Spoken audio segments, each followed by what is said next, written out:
This man has shown that you can live the weeb dream.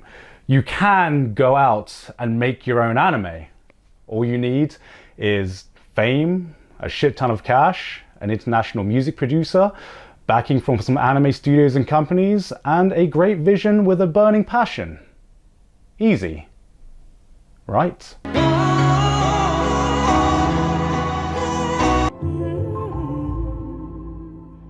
Baan, 大人の教会. Anime is one of the most popular forms of media right now. So far, Japan and Korea are dominating the cultural atmosphere at the moment, whether it be Korean K-dramas or K-pop, so much so that the West capitalized on it with a new animated movie, K-pop Demon Hunters, and with Japan, their impact has been growing steadily since the 2010s with anime and manga, but it exploded when the 2020s hit as the virus, who should not be named, effectively held the world hostage. So much so that people ended up finding a new form of media, anime. And while it was so great to see new fans be born from it, it also cultivated a lot of tourists, but that's a topic for another time. Anime has grown to be a huge activity that people refer to as their hobbies to watch and talk about. So much so that a movie called Demon Slayer Infinity Castle, a movie that is an arc in an ongoing TV series, has grossed over $500 million internationally, which is insane, or rather worldwide. It's absolutely nuts how Demon Slayer is able to rake in so much money. And people talk about anime now a lot more openly than before. So much so that the anime YouTube community has also grown for that matter. However, not a lot of people have broken into the anime creating industry, as there is, for the most part, a language barrier, as well as the fact that Japan usually wants to make things geared towards their culture, and the international love is just a bonus, really. But with anime branching out to include Korean stories like Tower of God, Solo Leveling, and this...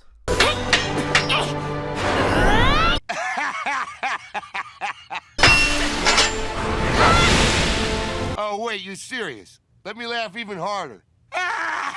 The anime genre seems to be evolving to include stories outside of Japan, and it took a Thai-British YouTuber to finally achieve his lifelong dream on creating his anime. Now I'm home. Baan. Yes, domestic lover girlfriend Gigguk, probably the most popular, most influential, and most mainstream anime YouTuber, got to make an anime.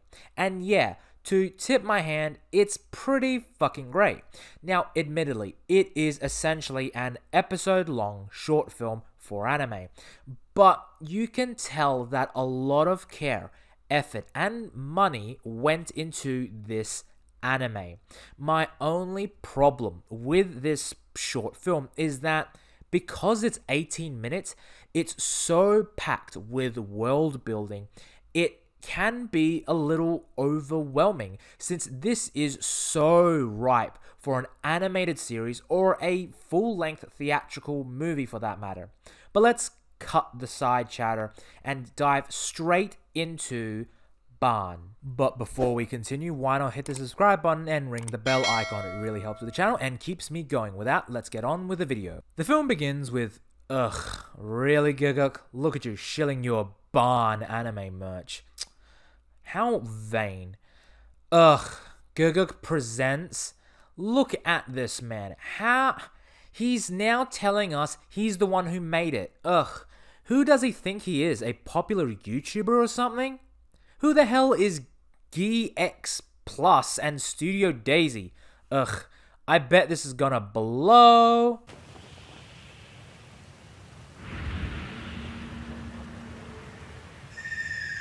I treated you too harshly. So the film opens proper with our two protagonists both seeking a new adventure, leaving their homes and finding a new path in life. We see a regular human who has packed his things and is planning on leaving his home of Japan as his mother finds his plans to leave for the world of Euthania, which is the place where our main heroine is leaving. And while our main protagonist Daichi is very easygoing and just wants to straight up leave for this new world, I'll be fine. Have a little faith. the main heroine, named Rin, is a little more, well, not hesitant, but emotional on her way to the portal/gate, as she looks back on her father and then gives an emotional goodbye to the Payanak, which is the Naga, and the Naga is supposed to be a sort of like dragon sort of thing that is throughout different Asian mythologies. As they enter the portal, they get shot down and transported to the land they know nothing about. And in the span of 3 minutes, you get the clear distinction between the two characters with just one shared goal. They both also feel like real people. Rin is leaving for the sense of a new adventure, going to a foreign land and exploring a land for us which would be a very commonplace location.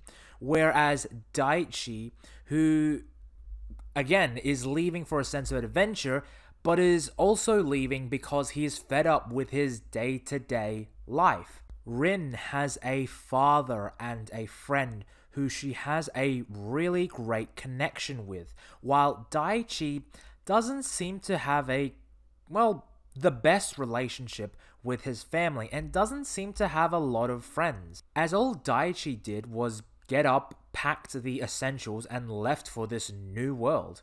And after the opening titles, the ringing transitions, it transitions to Rin waking up in her new apartment. We see her sleeping in a hammock, trying to turn off her alarm, as she falls off in a cute anime bit. We get a sense of her powers, and it seems like while also being able to fly, she's also able to use telekinesis, as she's able to summon a letter to her, rip it out, and then unfold it as it comes towards her. This is like an actual insane power, and I want me some of whatever juice she is having. However, it unfortunately is a rejection letter, as it is her 13th rejection letter. Now, as someone who recently just got a job, it was really hard getting rejection letters or responses again and again. I lost count as to how many, but seeing Rin deflate after her 13th rejection, it is very relatable. Now, is it on the nose that she physically spells out that it's her 13th rejection letter? Sure. Could we have seen her pile of rejection letters or a trash can of rejection letters to reiterate the point without speaking? Absolutely. But I think this is just allows the audience to sympathize with her more, as a lot of us know the pain of being rejected over and over again for job interviews. She then gets an email saying that she has been accepted for a job, and you just can't help but smile as the voice actress for both the dub and the sub really seem to have a sense of warmth to her. 背景採用採用採用採用Here goes. Dear applicant, okay? We'd like to inform you you've been accepted. Accepted! Yes! Meanwhile, Daichi is cooking up some food in the wilderness, as we get a sense of regret with him not being able to cook with his mother when he was a child. While Rin is a fireball of a personality, being so enthusiastic in her life right now, Daichi has a sense of melancholy, which, being in a foreign land, he can't help but think of the past and think of the things he should have done, which is very relatable, and I think we all can think of some things that we wish we could have done a bit more with our friends and family. We then see Rin's job, as it appears that she is a customer help hotline. However, again, in a very relatable moment, she is confronted with an over-the-top client who is very confrontational. Could you please specify? We've all been there. She, however, cannot cope with this and uses her powers to disable the headset. However, her powers are a little too strong, as it disables every single headset in the office. I'm so sorry. Just be glad this isn't coming out of your paycheck. Otherwise, you'd be owing the company a lot of money. As we see Daichi explore the world some more in order to get food, Rin has a brief moment to herself, but has a great attitude behind her.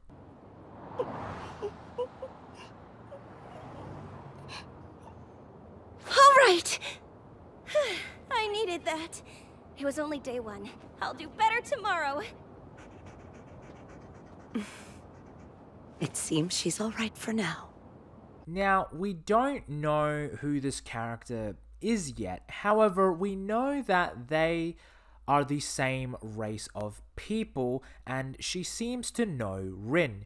Now, I really like this moment of Rin, and is maybe one of the best moments of the film. Who hasn't been there, where you start a new job, you are so green that you make a few mistakes? But unlike some who spend their days thinking on that just one mistake, she instantly picks herself up, having a positive attitude, and moves on. I absolutely love her for that, and it gives her a sense of youthful energy and, well, relatability, as sometimes, you just want to get back up there. We see Daichi eating again. Bro, half of this man's story is literally eating. Anyway, we get to another flashback to flesh out more as to why he left, and it seems as though that he had some pressure in order to get into the family business, as it appears that his parents are doctors who run a clinic, and his friends or work colleagues, are wondering if he is going to follow in their footsteps. We then get a brief montage of both protagonists' journey, while Daichi seems to be able to integrate more naturally with this new world, forming more meaningful relationships and friendships.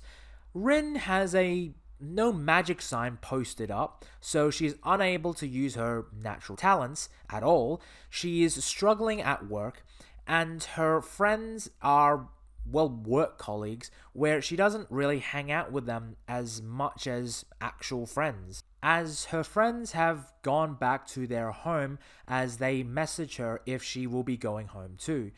While all this is happening, the woman who watched her on her first day watches her again, as it seems she is a little more worried.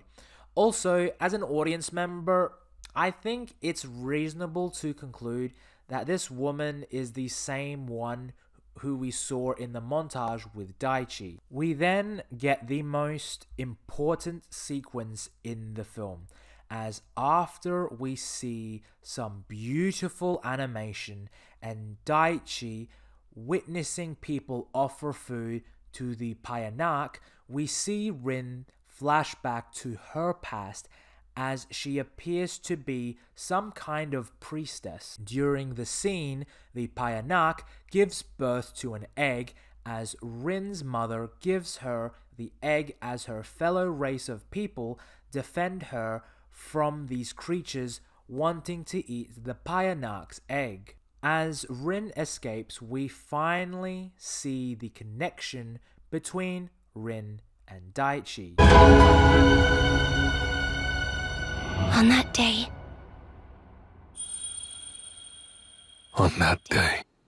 So, the point emerges. They finally meet each other. Now, is it a case of plot convenience, lazy writing, or just pure luck? You decide. Personally, I think it's fine, as it makes sense as to why Rin would want to go to the other world to get a sense of what Daichi's world was like. We then further see that it was this moment that helped solidify Daichi's decision to stay in this world, as he now looks after Rin and the baby Payanak, as after burying Rin's parents, he says, On that day, I found the place where I truly belong. And I would never look back. and in contrast, Rin says, On that day, I became a burden on Daiichi's shoulders. That's why I can't go back. and I guess that's the thing. Both have valid reasons for leaving their home. However, they are also cursed with a sense of burden. However, Daichi chose to stay to look after Rin because he now has a sense of belonging in this world, with essentially 2 children to look after. Rin left out of a sense of guilt, feeling that she was holding Daichi down. And sometimes kids feel like that. But if you do have good parents, then you're never seen as a burden. As with raising kids, it is the highest honor and most rewarding adventure out there. Sure, you may go through your ups and downs, but at the end of the day, to see your child fail, stumble, succeed, smile, and laugh are, in and of itself, a reward. We see time flow by for Rin as she seems to be struggling with her life at the moment. Sure, she can talk with her colleagues more, handling the job is much better, but in the moments by herself, she appears to be experiencing some sort of, level of depression.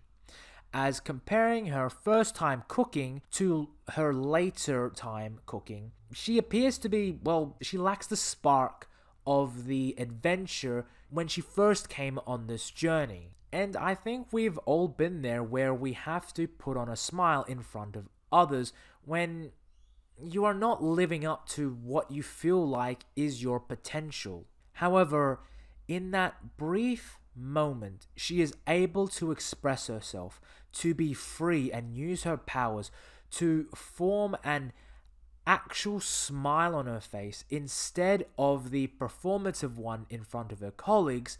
We've all been there, haven't we? That moment where we can finally be ourselves without anyone there. But someone does appear. Auntie An? Why don't you come over? I'm making curry tonight. It is officially revealed that the woman who has been monitoring Rin is Rin's aunt, An, and invites her over to her restaurant. There is a candid talk between the two. It's okay to be honest. Euthanians can't hide our emotion. An then gives Rin Daichi's smartphone. Now, this is where I got to scratch my head. First, how is this thing still alive? I mean, it's probably been 5, maybe 10 years old at this point. So how the hell did it survive this long? Second, how is the battery still working? How did it not blow up? Third, how is Daichi able to send a message to it? Does he have a smartphone in that other world? If so, how did he get it? I doubt that was on his list of things to get when packing. It just raises too many questions. Please, Gigguk, answer this. Otherwise, the plot hole ruins the entirety of this film for me and is the worst animated film of all time. As we see Rin travel back to the portal, we hear a message left by Daichi as he says she's welcome to come back home if she wants to. And that's how life is. Sometimes we need to go out there in the world and experience new things to appreciate the things back home. Sometimes the life out there is where we are. We try, we fail, we explore, we wonder. And isn't that what the human sense of adventure is? Risk. Risk is our business. And after crying to Daichi's message, we transition to the gate as Rin leaves with a smile on her face. And after she touches down and takes a breath, she starts to run. And as she takes flight, the music plays in all its glory. And as Rin flies home, we see her say goodbye to her family back in Japan. The sign that was holding her back has been crossed out, and she gives Daichi's phone to her adoptive grandparents. Man, I would have loved to have seen that conversation. While flying home, her friend, the Payanak, flies alongside her, and it's sort of like having a companion guiding you home to where the heart is, as we end the film with Daichi cooking a meal for Rin, like he did when she was a child. What do you think?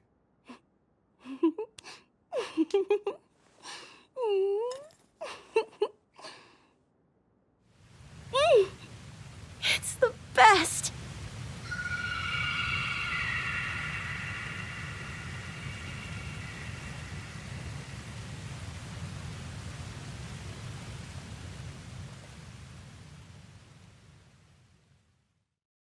And that was Gigguk's anime film.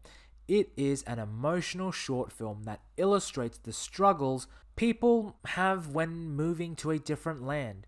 It also shows the importance of home and family.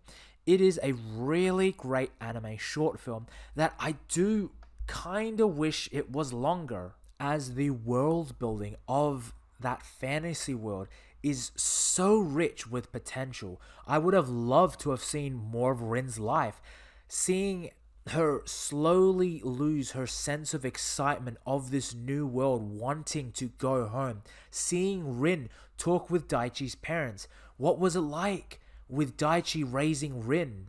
All of these things feel ripe with so much potential. All of that could have been each its own an episode of this show. But judging this anime as it is, it's a nice personal story about two people trying to find a new sense of life and purpose.